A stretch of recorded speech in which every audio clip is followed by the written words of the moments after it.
everyone, welcome back to my channel. It's Iram Fatima, nursing officer at AIMS New Delhi. So, exam is very near, and many times we feel very low, demotivated, and very low confidence. So, here I will give you 3 to 4 tips that makes you stay motivated all the time. So, the first one is very important, targets.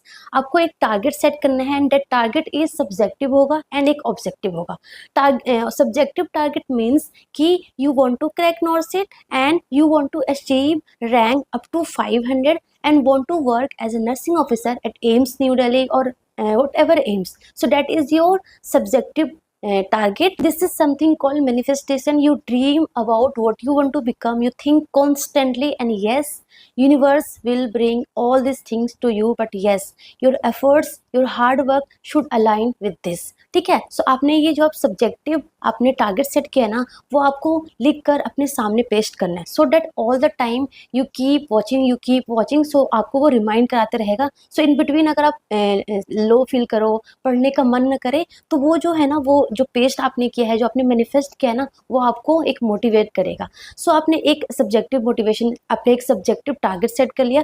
अब वो subjective target को achieve करने के लिए आपको एक objective quantifiable goals बनाने पड़ेंगे. So that is the objective targets. आपका ऑब्जेक्टिव टारगेट्स होना चाहिए, जैसे कि डेली का इतना एमसीक्यू प्रैक्टिस करना है, डेली का मुझे इतना नेगेटिव मार्क्स धीरे धीरे रिड्यूस करना है ना, डेली का मुझे इतना रिवीजन करना है. So that is your objective target and वो एक दिन पहले ही आपको सेट करना है, सो दैट नेक्स्ट डे आप एकदम उठो तो आपको एकदम फुल माइंडेड हो कि यस, मुझे आज इतना एमसीक्यू करना है, इतना रिवीजन करना है, इतने मुझे लाइक चीज़ें करनी है. तो आप एकदम मोटिवेट रहो, ऑन द पाथ रहो, एकदम लाइक कि मुझे इतना करना है. सो आप बीच में लाइक इधर उधर नहीं होगे. So that is called target. आपने टारगेट सेट कर लिया, एक हमारा सब्जेक्टिव, दैट इज समथिंग की होल, हमें ये बनना है, ये करना है. इसके लिए आपने एक ऑब्जेक्टिव सेट कर लिया. सो सब्जेक्टिव हो गया. और second thing, burn out feel, because we are continuously studying and studying, so of course it's very obvious कि हम burnout feel करेंगे.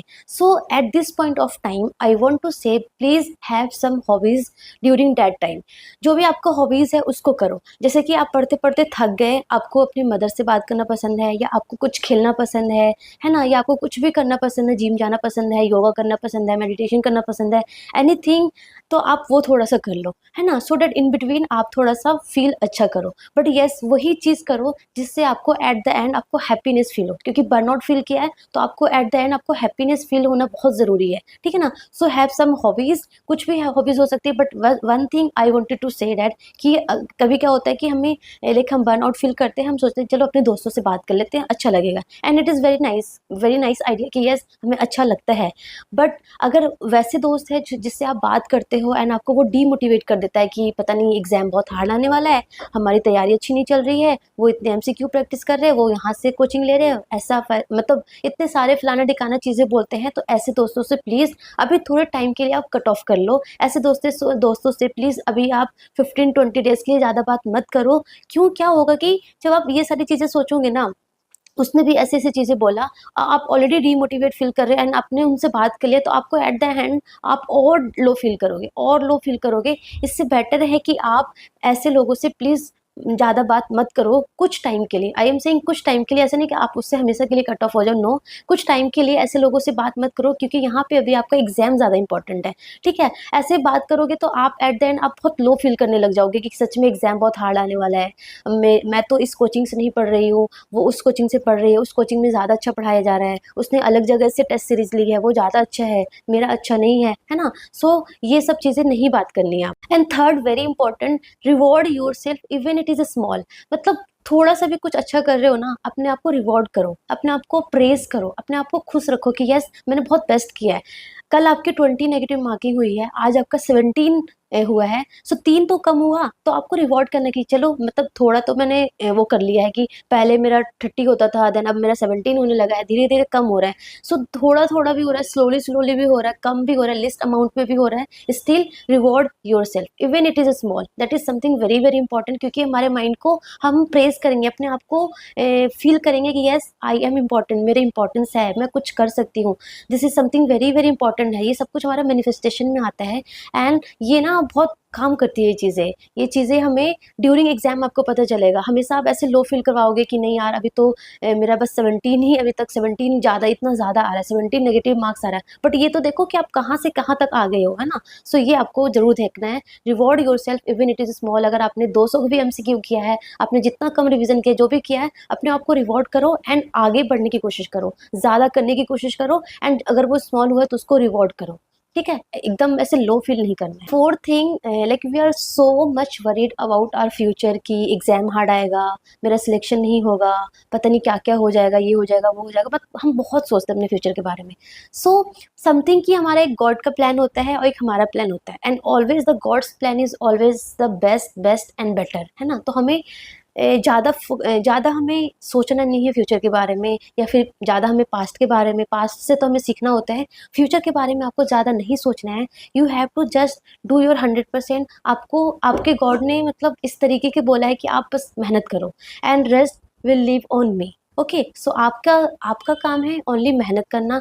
Give your 100%, give your 100% efforts, give your 100% and बस hard work करते रहो। Keep studying and like concepts एकदम strong करो, as much as possible MCQ करो, revision करो। That's only the things that belongs to you, जो कि आप कर सकते हो ना। अगर आप फ्यूचर के बारे में सोचते रहोगे ना, तो आप ना पढ़ पाओगे और आपका एंग्जाइटी लेवल जो है ना और ज़्यादा बढ़ जाएगा। ठीक है ना? सो बेटर कि आप सोचो, इट्स बेटर कि आप जस्ट फोकस करो अभी पे, the moment that is going on, the moment that the gift that you have now, just focus on that things and like कि फ्यूचर में क्या होगा उसके बारे में इतना मत सोचो, है ना? फ्यूचर में जो होगा जो होगा, बट अभी आपका जो काम है दैट इज कि आपको अपना हार्डवर्क देना है, आपको अपना 100% देना है, आपको बहुत सारा एमसीक्यू प्रैक्टिस करना है, आपको बहुत रिवीजन करना है, आपको बहुत सारा मॉक टेस्ट देना है। That's only the things that you can do, है ना? फ्यूचर क्या होगा हमें कुछ नहीं पता है। सो प्लीज़ इस पे फोकस करो, प्रेजेंट पे फोकस करो, ज़्यादा फ्यूचर की मत सोचो, क्योंकि फ्यूचर की सोचोगे तो ऑफकोर्स आप डिमोटिवेट फील करोगे, लो फील करोगे, अंडर कॉन्फिडेंस फील करोगे। सो बेटर कि आप अभी का सोचो जस्ट, ठीक है? एंड प्लीज़ मोटिवेट रहो, क्योंकि मोटिवेशन कोई आपको दूसरा कोई नहीं दे सकता। प्लीज़ लो फील मत कराओ कि मैं नहीं कर सकती हूँ, आप कर सकते हो। Just like in last days, in during this period of time, आपको जस्ट फोकस करना है रिवीजन पे। You have to do intensified revision, you have to practice MCQ as much as possible and analyze this। उसको analyse करो, जो भी हो रहा है, सिली मिस्टेक, जो भी चीज़ें गलती हो रही है, जो भी नेगेटिव मार्किंग हो रहा है, किस वजह से हो रहा है, उसको फाइंड करो और कम से कम करने की कोशिश करो। ठीक है? ऐसा मत सोचो कि मेरा अभी भी इतना हो रहा है, जस्ट कोशिश करो कि कम हो जाए, पहले से कम हो जाए, पहले से कम हो जाए। Okay, so that's all and very all the best, very very all the best. And please बस लगे रहो, पढ़ते रहो, आई जस्ट से बस लगे रहो।